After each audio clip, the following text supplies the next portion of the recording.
Our story begins in 1840. Britain, using Lin Zexu's destruction of opium at Hunan as an excuse, launches the First Opium War. The corruption and incompetence of the Qing dynasty lead to defeat, forcing China to sign the infamous Treaty of Nanjing, marking the beginning of modern Chinese history. This moment transitions China from its ancient past into the modern era.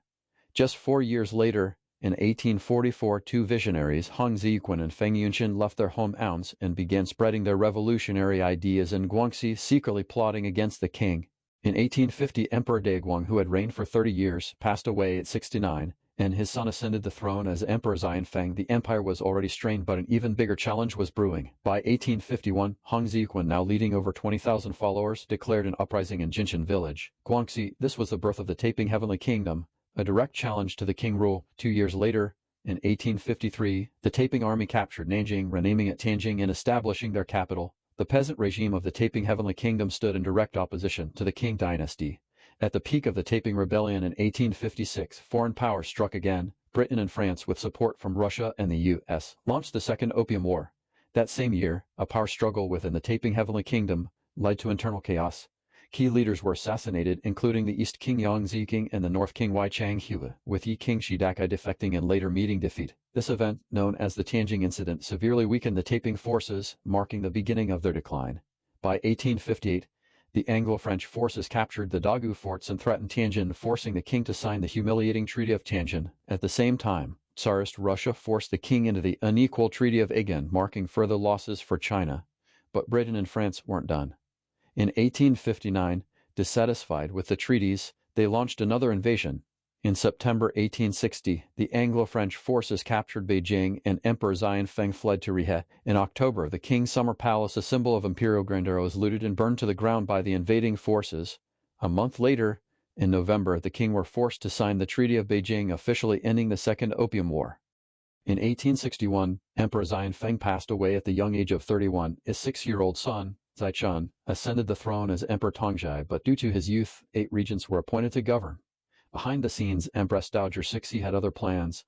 With the help of Empress Dowager Sin and Prince Gong, she orchestrated a coup, arresting the regents and beginning her reign from behind the curtain. This marked the start of the Tongzhai Restoration. In 1862, recognizing the failures in the Opium Wars, the Qing dynasty began employing reformist officials and launched the self-strengthening movement, which aimed to revive China's national strength. This effort brought some recovery, but the storm was far from over. In 1864, Hong Ziquan passed away and his son Hong Tianguifu succeeded him. However, the Taiping Heavenly Kingdom's days were numbered.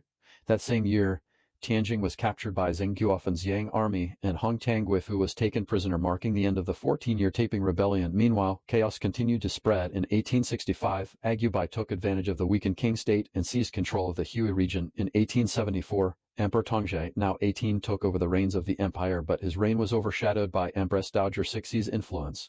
Emperor Tongzhai's reign was tragically short. In 1875, after just 13 years on the throne, he died at 19, leaving no heirs. The Empress Dowager selected 4-year-old Zaishan as his successor, now known as Emperor Guangxu.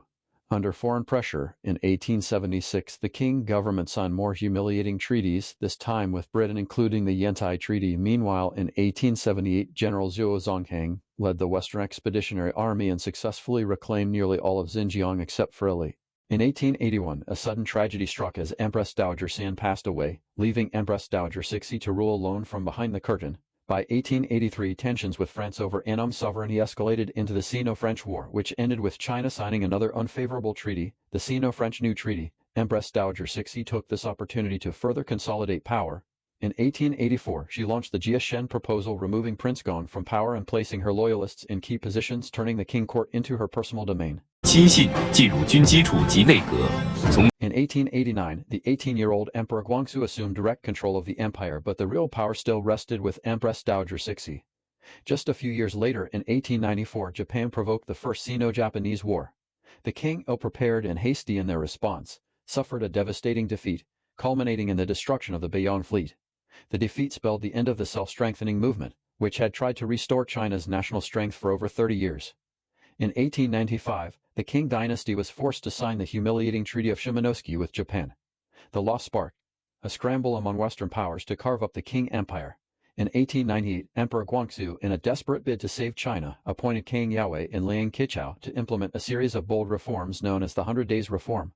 But Empress Dowager Cixi and the conservative factions had other plans. They launched the Wuxu coup, imprisoning Emperor Guangxu and ending the 103-day reform. The conservative forces were back in power, and China's path to modernization was once again stalled.